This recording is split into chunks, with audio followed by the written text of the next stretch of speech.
স্বরাষ্ট্রমন্ত্রী বলেছেন আওয়ামী লীগ বলতে কোনো দল নাই, যেটা দলই নাই তার জন্য 6 জেলায় আর্মি নামাইতে হলো। যে দল নাই, অস্তিত্ব নাই যার, তার জন্য 6 জেলায় আপনাকে আর্মি নামাইতে হলো। বলেন, আমি শুধু নামাই না, তার ম্যাজিস্ট্রেসি পাওয়ার দেওয়া হয়েছে, ম্যাজিস্ট্রেসি পাওয়ার দেওয়া হলো। তো কি হলো? আজকে আমি গতকালকে আমাদের একজন সিনিয়র সাংবাদিক মাহবুব কামাল সাহেব, আপনাদের কোনো প্রায় আসেন, উনি একটা ফেসবুকে একটা পোস্ট দিয়েছেন। পোস্টের ভাবটা এরকম যে যখন কোনো নির্বাচিত সরকার মাঠে আর্মি নামায় তখন গণতন্ত্র তার সতীত্ব নিয়ে আতঙ্কিত হয়ে যায়। তো এটা হলো গিয়ে কথা। ওনারা 4 মাস আগে ইলেক্টেড হয়েছেন বাই দ্য পিপল, ওনাদের পিপলের উপর আস্থা নাই, আর্মি নামাতে হচ্ছে। কাজটা কি? যদি আওয়ামী লীগ নেমে যায় রাস্তায়, আওয়ামী লীগ রাস্তায় মনে করেন ঝটিকা মিছিল দিল, ওই রাস্তা কি নাপাক হয়ে যাবে? বলেন, ওই রাস্তা কি নাপাক হবে? আপনি কি ফিরাতে চান? আপনি কি ফিরাতে চাচ্ছেন? ওই লোকগুলোকে রাস্তায় নামতে দেবেন না, কেন দেবেন না? আওয়ামী লীগের কি সমস্যাটা? আওয়ামী লীগের সমস্যা হলো আওয়ামী লীগ গত 24 অগাস্ট, জুলাই অগাস্টে এমন কিছু কর্ম করেছে যে কর্মগুলিকে আমরা মনে করছি মানবতা বিরোধী অপরাধরা করেছে। এখন এই মানবতা বিরোধী অপরাধের বিচার করতে হবে। বিচার করার জন্য আমাদের একটা ট্রাইব্যুনাল আছে, এই ট্রাইব্যুনালে আপনি বিচার করবেন। এখন বিচার করতে গেলে যখন তারা অপরাধটা করে, খেয়াল করেন কিন্তু, যখন তারা অপরাধটা করে তখন পর্যন্ত এই আইনটা ছিল না, আইনটা পরে তারা করছে। এই সন্ত্রাস বিরোধী আইন যেটা আছে তার মধ্যে একটা সংশোধন করেছে। আগে সন্ত্রাস বিরোধী আইনটা প্রয়োগ হতো ব্যক্তির বিরুদ্ধে, এখন তার সঙ্গে সত্তা যুক্ত করেছে, করে সেটার আবার রেট্রোস্পেক্টিভ এফেক্ট দিয়েছে। যে আমরা এখন আইনটা করলো, সারা দুনিয়াতে কিন্তু একটা নিয়ম আছে, আপনি যখন অপরাধ করবেন সেই অপরাধের সময় আইনটা কি ছিল সেই আইনে আপনি বিচার হবে। কিন্তু আমি ধরে নিলাম একজন অপরাধী ভাবতেছে আমি এই অপরাধটা করলে আমার এই শাস্তি হবে, ওটা চিন্তা করে সে অপরাধ করতেছে, কথার কথা হাইপোথেটিক্যালি বলতেছি। তখন সে অপরাধ করে ফেললো যে এই অপরাধটা করলে আমার 20 ঘা বেতের বাড়ি। এখন অপরাধটা করার পর সে বললো যে আরে তো বেশিকে দিতে হবে, অতএব 20 ঘা না, তোমাকে 20 ঘাই দিব, কিন্তু সেটা বেতের বাড়ি না, এটা হলো ইলেকট্রিক কেইন দিয়ে তোমাকে পিটাবো। বুঝতে পেরেছি। তাহলে এখন আপনি তাহলে পরে যে আপনার আইনটা করলে এটা মতলবী আইন। তারপরেও আমি ধরে নিচ্ছি আইনটা ভালো, সত্যার বিচার করতে হবে, করেন, আমার কোনো আপত্তি নাই। এখন এই বিচার যতদিন না শেষ হবে ততদিন পর্যন্ত আপনি কথা বলতে পারবেন না। তাহলে বিচারের আগে আপনি রায়টা দিয়ে এই সাজাটা দিয়ে দিলেন না, এবং এই যে কথা বলতে পারবো না আমি, এটা কে বললো? এটা বলতেছে একটা সরকার তার নির্বাহী আদেশে বলতেছে। কোন সরকার? ইউনূস সরকার, মানে আমাদের সুফি সরকার যেটাকে আমি বলি। হ্যাঁ, ওই সরকার বললো তুমি এই বিচার শেষ হওয়ার আগ পর্যন্ত তুমি কোনো কথা বলতে পারবে না, তোমার কোনো পলিটিক্যাল অ্যাক্টিভিটি চলবে না। বিচার শেষ হবে কতদিনে? যদি আপনি বিচার শেষ করতে সাগর রুনির মতো শুরু করে দেন, কি করবো আমি? তাহলে ততদিন আমি কথা বলতে পারবো না। একটা খুনের আসামি, ধরেন একজন লোক খুন করছে, তার আপনি বিচার করবেন, আপনি বলবেন তোমাকে যদি আমি ফাঁসিতে ঝুলাই তাহলে তোমার তো আর খাওয়া দাওয়ার দরকার হবে না। কাজেই যতদিন তোমার বিচার চলবে ততদিন তোমার খাওয়া দাওয়া বন্ধ হয়। যেমন জার্মানিতে ডিনাজিফিকেশনের ঘটনা ঘটেছে, করানোর চেষ্টা করা হয়েছে, এইখানেও ডি আওয়ামিফিকেশনের একটা প্রক্রিয়ার কথা বলা হচ্ছে, যে এটা বিরোধী দল সরকার দল মিলে আর কি ডি আওয়ামিফিকেশন করবে। এটা কতটা সম্ভব বা এটা কি হতে পারে? চেষ্টা হতেই পারে, চেষ্টা নিয়ে আমার কোনো আপত্তি নাই, যে কেউ যে কোনো কিছু চেষ্টা করতে পারে।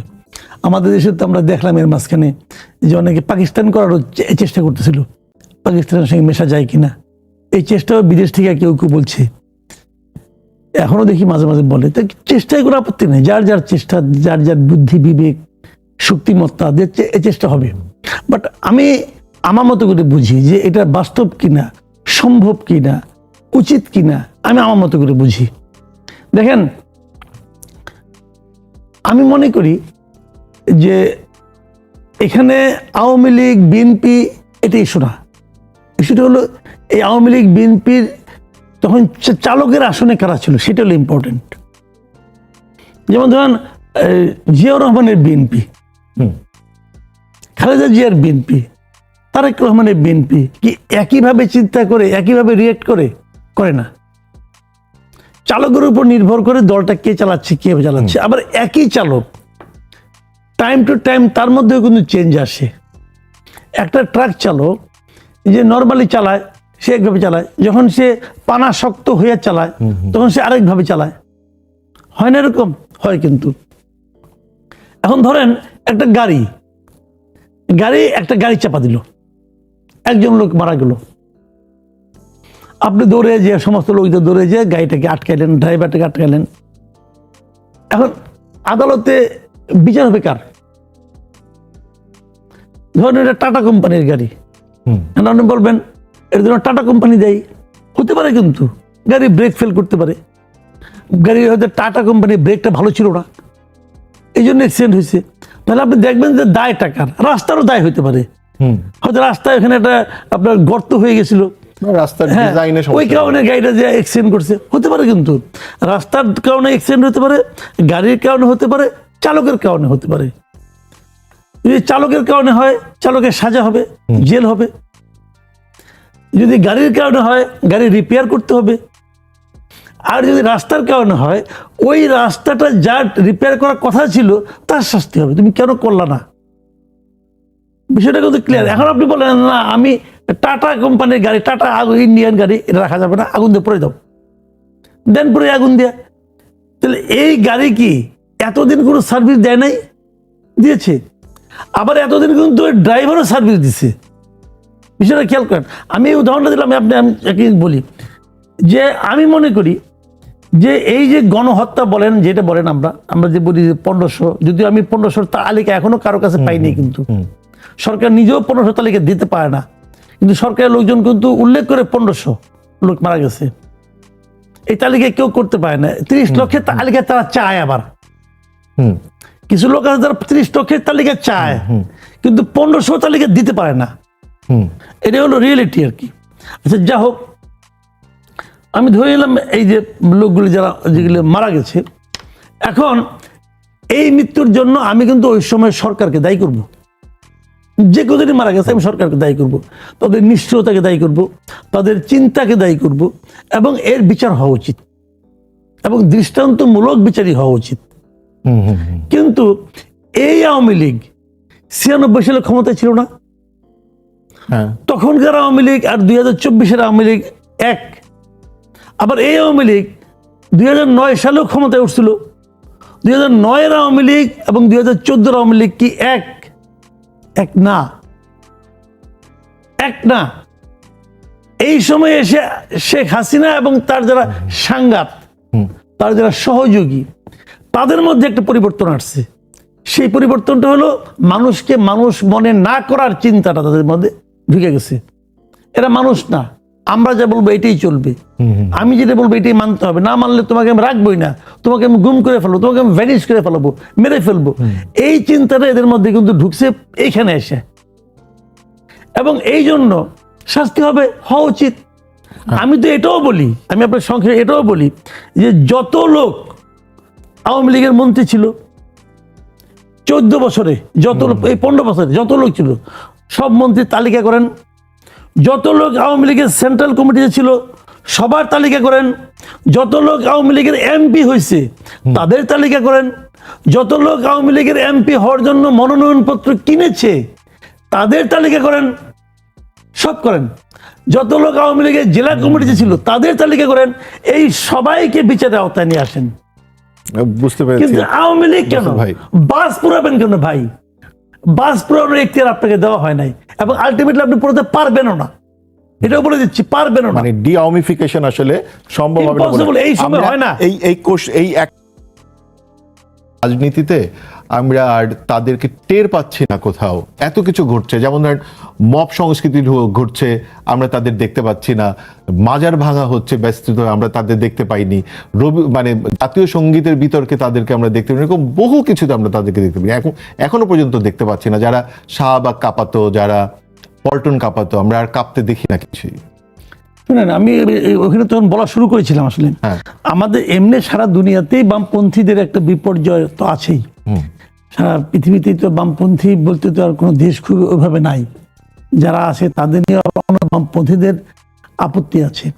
তারপরেও আমাদের দেশে যারা ছিলেন, আমাদেরই সব পরিচিত লোকজন, এদের মধ্যে পরিবর্তনটা খুব চোখে পড়ে। আমরা যখন ছাত্র ছিলাম, আমি নিজেও স্টুডেন্ট লাইফে বামপন্থী রাজনীতির সঙ্গে জড়িত ছিলাম, তা আমি তো নিজেও থাকি নাই, তাই না? এখানে হয়তো আমার সীমাবদ্ধতা, আমার অযোগ্যতা, আমার মানে দোষটা আমি আমাকেই দিই, আমি পারি নাই থাকতে। কিন্তু এরকম ত্যাগ অনেকে করতে পারেন না, লোভে পড়ে চলে যান অন্য জায়গায়। আমরা দেখেন, আমরা যখন স্টুডেন্ট ছিলাম, আমরা বামপন্থী নেতা বলতে কাদেরকে বুঝতাম? এই রাশেদ খান মেনন, দিলীপ বড়ুয়া, দেখতাম তো আমরা, তাই না? তারপরে আমি এই নামগুলি ইচ্ছাকৃত ভাবে বলছি, কারণ পরবর্তীতে যারা ক্ষমতা সংশ্লিষ্ট হয়েছেন, হাসান ইনু, আসম আব্দুর রব, এত বিশাল বিশাল বাম নেতা ছিলেন, তো সবাই কিন্তু মন্ত্রী হয়েছেন। আমি যে কয়টা নাম বললাম, তো এরা মন্ত্রী কি করছেন? মানে আমি কিন্তু বাম নেতাদের মন্ত্রী হওয়াটা অপছন্দ করছি, আপত্তি করছি, তা কিন্তু না। আমি বলতে চাচ্ছি জিনিসটা, যে আপনি একজন বামপন্থী নেতা, আরেকজন ডানপন্থী নেতার সঙ্গে যে আপনার একটা পার্থক্য আছে, চিন্তার পার্থক্য, জীবন যাপনের পার্থক্য, হ্যাঁ, ভবিষ্যৎ পরিকল্পনার পার্থক্য, যেটা আপনার মধ্যে আছে বলে আমরা মনে করি, সেই পার্থক্যের কি ছাপ আপনি ক্ষমতায় যাওয়ার পর দেখাতে পেরেছেন? মানে এই জায়গাটাই আমার বক্তব্য। দিলীপ বড়ুয়া জীবনে কোনদিন চিন্তাও করে না সে মন্ত্রী হবে, হয়েছে তো, ফুল মন্ত্রী হয়েছে, হয়ে সে শিল্পমন্ত্রী ছিল, শিল্প খাতে 5 বছর ছিল, মন্ত্রিত্ব করছে। কি দেখাইতে পারছে সে? কি এমন চেঞ্জ দেখাইতে পারছে যার নাকি আগে শিল্পমন্ত্রীরা পায় নাই? মানে যদি ওই চেঞ্জটা দেখাইতে পারতো, তাহলে মানুষ কিন্তু আকৃষ্ট হতো যে এই লোকটা বামপন্থী বলেই বোধহয় চেঞ্জটা আনতে পারছে।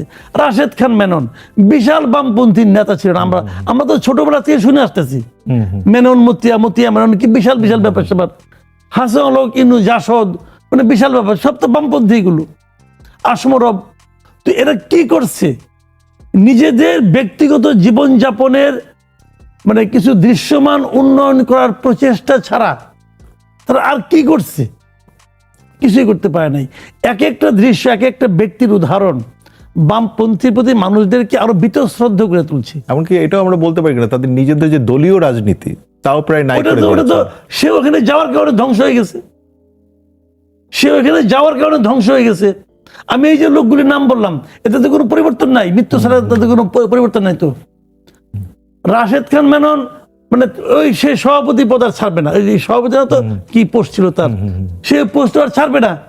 তার দীর্ঘদিনের বন্ধু তার ছেড়ে চলে গেল, হায়দ্রাবাদ খান অরণ, উনি ছাড়বেন না ওই পদ। সবাই একই জিনিস, ইনু ভাই একই জিনিস, দিলীপ বড়ুয়া একই জিনিস। দিলীপ বড়ুয়া কিন্তু আমরা ওই সময় হাসাহাসি করতাম, 2-3 জনের দল ত্যাগ করছে। তো সর্বশেষ আমরা দেখলাম আমাদের জুনায়েদ সাকি, তো উনি যে মন্ত্রী একটা হয়েছেন, প্রতিমন্ত্রী হয়েছেন, এই সময়ের মধ্যে উনি এই পরিকল্পনা প্রতিমন্ত্রী হওয়ার পরে কি এমন দেখাইতে পারছে আমি জানি না। হয়তো অল্প সময় এত দ্রুত মন্তব্য করা ঠিক হবে না। ওনার ব্যক্তিগত প্রাপ্তি যোগ ছাড়া উনি সোসাইটির জন্য, উনি যাদের জন্য কথা বলতেন, যে শ্রমিক শ্রেণী, যে আপনার মানে আপনার গরিব শ্রেণীর জন্য উনি কথা বলতেন তো কথা, অনেক কথা, তার কি রিফ্লেকশন ওনার কাজের মধ্যে। এখন তো উনি একটা ক্ষমতার মধ্যে আছেন, এখন তো উনি আরো বেশি দেখাতে পারবেন বলে আমি মনে করি।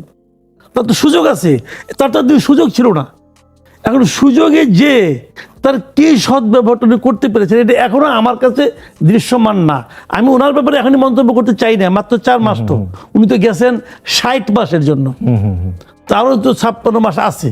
তো পরে আমরা দেখবো এটা, আমি এটা খুব সতর্কভাবে খেয়াল করব। আমরা এই বিষয়টা মানে নিয়ে আবুল হাসান রুবেলের কাছে আছি। রুবেল, যেটা আর কি মাসুদ ভাইকে জিজ্ঞেস করলাম, সেটা হচ্ছে একটা হচ্ছে বামপন্থী রাজনীতি আমরা জুলাই আন্দোলনের ভিতর থেকে নাই হতে যেমন দেখছি, আবার এই যে নতুন সরকার গঠিত হলো তার ভিতর থেকে আমরা আরো নড়াচড়া একদম নাই হয়ে যাচ্ছে। এর মধ্যে অনেকগুলো সোসাইটিতে অসঙ্গতি ঘটেছে। হ্যাঁ, যেমন ধরেন মানে আমেরিকার সাথে একটা বাণিজ্য চুক্তি, যেটা নিয়ে আমরা একসময় আমরা খুব জুনায়েদ ভাইয়ের ওই ভয়েসটাকে মিস করি, মানে আমি নিজেও মিস করি, যে যিনি অনেক জোরে বক্তৃতা করেন এবং এগুলো নিয়ে প্রথম যিনি আসলে শাহবাগন পল্টন জানা জায়গায় দাঁড়াতেন। বা ধরেন ব্রাহ্মণবাড়িয়া চলচ্চিত্র প্রদর্শনীর, এবং সেখানে তো মানে আপনার ফেসবুকে বিস্তৃতভাবে খোঁজা হয়েছে যে কোথায় জুনায়েদ সাকি, মানে যেখানে আমরা অন্য সাংসদকে কথা বলতে দেখেছি, রুমিন ফারহানাকে, কিন্তু ওনাকে আমরা দেখিনি। বা ধরেন মানে এই যে বিস্তৃতভাবে মব কালচার হলো, যেটা অন্তর্বর্তী সরকারের সময়, তখনও আমরা খুব বড় রকমের প্রতিরোধ নিয়ে হাজির হতে আমরা কখনোই দেখছি না। এই যে ব্যাপারগুলো যে মানে অন্তর্বর্তী সরকার থেকে আসলে এই যে মার্চগুলো কি হচ্ছে, এবং আপনারা কি আসলে একদমই সরকারি দলের পেটের ভিতরে ঢুকে গিয়ে একটি নতুন সরকারি দল হয়ে উঠছেন? ধন্যবাদ। প্রথমত বলি যে কয়েকটা বিষয় আসলে খুব পরিষ্কারভাবে বলা দরকার। এক নম্বর হচ্ছে যে মানে মাজার ভাঙার বিরুদ্ধে প্রথমত জায়গাটা, এখানে অন্তর্বর্তীকালীন সরকারের সময়ে আমরা এই মাজার ভাঙার বিরুদ্ধে প্রতিবাদ করেছি। শুধুমাত্র প্রতিবাদ ঢাকাতে করি নাই, বিভিন্ন জায়গায় যেখানে মাজার ভাঙা হয়েছে, ভাঙার প্রচেষ্টা হয়েছে, সেখানে গিয়ে আমাদের লোকজন মাজার ভাঙাটা ঠেকিয়েছে। মানে ব্যাপারটা শুধু এরকম না যে আমরা শুধু ঢাকায় প্রতিবাদ করলাম আর কয়েকটা মিডিয়াতে আসলো, তাতেই মানে এটা ব্যাপারটা এখানে শেষ হয়ে গেল, বরং আসলে সক্রিয়ভাবে ওইখানকার আমাদের কর্মীরা থেকে মাজারের লোকজন নিয়ে মাজার ভাঙা থেকে, আক্রমণ থেকে অনেকগুলো মাজারকে রক্ষা করেছে। ফলে এই জায়গাটাতে আমি বলবো যে এই জায়গায় একটা জায়গা। দ্বিতীয়ত হচ্ছে যে যেই জায়গাগুলো আলোচনা আর ভেতরে আসলে আছে, যে বর্তমানে সরকারে আমরা আসলে কেন আছি, এটার একটা গুরুত্বপূর্ণ জায়গা আছে। ধরেন আমরা আসলে যখন এই যে আজকে যে সরকারে আছি, এটা কিন্তু একটা লড়াইয়ের আসলে ধারাবাহিকতা এই দিক থেকে যে আমরা সরকার যখন আওয়ামী লীগের বিরুদ্ধে একটা লড়াই করছিলাম, এটা যুগপৎ আন্দোলন করছিলাম, তখন আসলে 31 দফা ভিত্তিতে আমরা আসলে এই আন্দোলনটা করছিলাম। এই 31 দফা আসলে কি? 31 দফা হচ্ছে এই রাজনৈতিক দলগুলোর আন্ডারস্ট্যান্ডিং এর একটা দলিল, এবং এই দলিলের ভিত্তিতে আমরা আসলে লড়াই করছিলাম। তাহলে এই যে মানে 31 দফা প্রণয়নেও আমাদের প্রত্যেকের ভূমিকা ছিল, এবং প্রণয়নে প্রত্যেকের ভূমিকা ছিল, এবং প্রত্যেকের প্রণয়নের ভূমিকা থাকার জায়গা থেকে তাহলে এইটাকে আসলে বাস্তবায়ন করার জায়গা তো থাকবে। যখন আমার বাস্তবায়নের প্রশ্ন আসে, তখন আমি বলবো যে না, আমি প্রণয়নের জায়গায় ছিলাম কিন্তু বাস্তবায়নের জায়গায় আমি আর থাকবো না। এটা আসলে কেমন অবস্থান হয়? তাহলে যেটা বাস্তবায়ন করার জন্য আমি এই লড়াইটা করলাম, তাহলে সেই বাস্তবায়নের প্রক্রিয়ায় আমরা অংশ নিতে চেয়েছি। এটা হচ্ছে খুব সহজ সরল ভাবে 31 দফা। এটা বিএনপির 31 দফায় শুধু ছিল না, এটা আসলে 39টি দল তখন ছিল, তাদের সকলের আসলে ছিল 31 দফা। বিএনপি যেহেতু লিডিং পার্টি, ফলে বিএনপির নামই বেশি আসবে, এটা স্বাভাবিক। এটা ধরেন আপনি বিএনপির 31 দফাও বলতে পারেন, আবার আমাদেরও 31 দফা বলতে পারেন, গণতন্ত্র মঞ্চের 31 দফাও বলতে পারেন। আমরাও 31 দফা আলাদাভাবে ঘোষণা করেছিলাম। সেখানে বিএনপির ক্ষেত্রে কিন্তু দু একটা প্রশ্ন একটু আলাদাও ছিল, এবং সেই সমস্ত প্রশ্নে আমাদের এখনো আলাদা অবস্থান অনেক জায়গায় বজায় আছে। এখন আমি যেটা মনে করি, যেটা আসলে কিছুটা আলোচিত হয়েছে, যে এখন একটা বৈশ্বিক ঢেউ যেমন একটা ব্যাপার, হ্যাঁ, ধরেন এখন বৈশ্বিক একটা ডানপন্থার ঢেউ চলছে। ফলে এই মুহূর্তে বৈশ্বিক ডানপন্থার ঢেউয়ের ভেতরে আসলে এই বামপন্থী দল, বা মানে আমি বলি যদি একটু সোশ্যাল ডেমোক্রেটিক বামপন্থী এরকম দলগুলোর আসলে কি করতে হবে, এই সমস্ত ক্ষেত্রে আসলে এক ধরনের অ্যালায়েন্সের ভেতরে যেতে হবে, এবং এই অ্যালায়েন্সের জায়গাটাতেই আলোচনাটা সম্ভবত আসলে এই পুরো রাজনীতির অনেকগুলো জায়গা আছে। এই জায়গার ভেতরে একটা হচ্ছে বাংলাদেশে বামপন্থী রাজনীতি অনেক কাল আগে থেকে যে বাঙালি জাতীয়তাবাদী প্রকল্প, সেই প্রকল্পের ভেতরে আসলে হারিয়ে গেছে। ফলে শ্রেণীর লড়াই, প্রকৃতির লড়াই, কিংবা নারীর লড়াই, প্রান্তিক জনগোষ্ঠীর লড়াই, এই লড়াইয়ের ভেতরে এই খুব বেশি ছাপ তারা আসলে রাখতে পারে নাই। এটা একটা কিন্তু ঐতিহাসিক প্রবণতা, এটা মানে ঐতিহাসিক প্রবণতা, এবং এই ঐতিহাসিক প্রবণতার ভেতরেই যে কথাগুলো বলা হলো তারা আসলে ঢুকে পড়েছেন। অন্যদিকে আমরা যদি একটু মানে জুনায়েদ সাকি প্রসঙ্গে যেহেতু কথা হয়েছে, সেটা আমাকে বলতেই হচ্ছে যে আসলে আমরা কিন্তু পুরোভাবে উল্টা অন্য আরেকটা দিকে যদি আপনি দেখেন, যে আমরা যখন আওয়ামী লীগের সঙ্গে তারা গিয়েছিলেন, তারা কিন্তু আওয়ামী লীগকে ওই বাঙালি জাতীয়বাদী প্রকল্প এটাকে সহায়তা করতেই গিয়েছিলেন। অন্যদিকে যদি আমরা দেখেন, আপনি বিএনপির সঙ্গে আমরা যখন ঐক্যবদ্ধ হয়েছি, তখন কিন্তু আসলে 31 দফায় গিয়েছি, যে 31 দফাতে আমাদের অনেকগুলো প্রশ্ন ওইখানে অন্তর্ভুক্ত হয়েছে, এবং বিএনপি বরং তার পূর্ববর্তী পজিশন থেকে অনেক বেশি লিবারেল কিংবা সোশ্যাল ডেমোক্রেটিক জায়গায় এসছে। ফলে ওই জায়গায় কিন্তু একটা পার্থক্য আছে, একটা প্রথমত রাজনৈতিক প্রশ্নে। দ্বিতীয়ত যে জায়গায় আসি, যে জুনায়েদ সাকি এই ধরেন এখন একজন মানে মন্ত্রী পরিষদের সদস্য, এটা এখন মানে যেই মর্যাদাই হোক, এটা মন্ত্রী পরিষদের সদস্য। এখন একজন মন্ত্রী পরিষদের সদস্য কি বলতে পারেন এবং কি বলতে পারেন না, তার একটা মানে কি বলে আইনি আইনি না, এটা হলো একটা প্রথাগত এবং এর বাধ্যবাধকতা আছে। এবং এই বাধ্যবাধকতার জায়গা, ফলে তিনি কি আসলে ভেতরে যে কথাটা বলবেন সেটা কথাটা আসলে বাইরে বলতে পারেন না। এটা যে কোনো জায়গায়, এটা ফ্যামিলির মধ্যেও এরকমই ব্যাপারটা সে না বলুক, দল তো বলতে পারে। হ্যাঁ, দল কিন্তু বলছে, এবং এই প্রশ্নে আমি আসছিলাম যে দল কিন্তু নিয়মিতভাবে বলছে, এবং আমরা দেখতে পাচ্ছি যে মিডিয়াগুলো আমাদের কথাকে মানে তার মানে কি আমরা কি বলবো যে দলে জোনায়েদ সাকির মতো এরকম বলিষ্ঠ স্বর আর তৈরি হচ্ছে না? দ্বিতীয়, এখন ধরেন যে কোনো দলেই মানে একজন অনেকদিন ধরে যখন আসলে নেতৃত্ব থাকার ফলে তার একটা ইনফ্লুয়েন্স তৈরি হয়, তার একটা মানে মানে কি বলা যায় যে বোঝাপড়া তৈরি হয় বিভিন্ন জনের সঙ্গে, তারপরে তার নেটওয়ার্ক তৈরি হয়, সেগুলোকে রাতারাতি কিন্তু আসলে আপনি আপনার দল হিসেবে ব্রাহ্মণবাড়িয়াতে সিনেমা প্রদর্শন নিয়ে আপনার দল হিসেবে আপনাদের পজিশনটা কতটা শক্তিশালী ছিল? আমরা এটার প্রতিবাদ করেছি দল হিসেবে। আমরা ব্যক্তিগতভাবে যদি বলেন যে আমরা আসলে এই প্রতিবাদ সভা যেখানে হয়েছে সেখানে অংশগ্রহণ করেছি, সেখানে বক্তব্য দিয়েছি। এখন এই যে জায়গাগুলোতে এগুলোতে আমরা ছিলাম। হ্যাঁ, এখন এই ব্রাহ্মণবাড়িয়ার ইস্যু ধরেন এটা দাবি করছেন যে জোনায়েদ সাকি বলতে হবে, তাহলে জোনায়েদ সাকির এটা কি মন্ত্রণালয়? না, না, না, এটা জোনায়েদ সাকির মানে এখন জোনায়েদ সাকির মন্ত্রণালয় এটা না, জোনায়েদ সাকির এটা কনস্টিটিউয়েন্সি না। তাহলে জোনায়েদ সাকিকে কোন হিসেবে আপনি বলছেন যে তাকেই বলতে হবে? তিনি এখন দলীয় প্রধানও না, তাহলে দলীয় প্রধানও তিনি না, তিনি এইগুলোও না, তাহলে তিনি কোন হিসাবে মানে সোচ্চার থাকবেন সেটা একটা প্রশ্ন।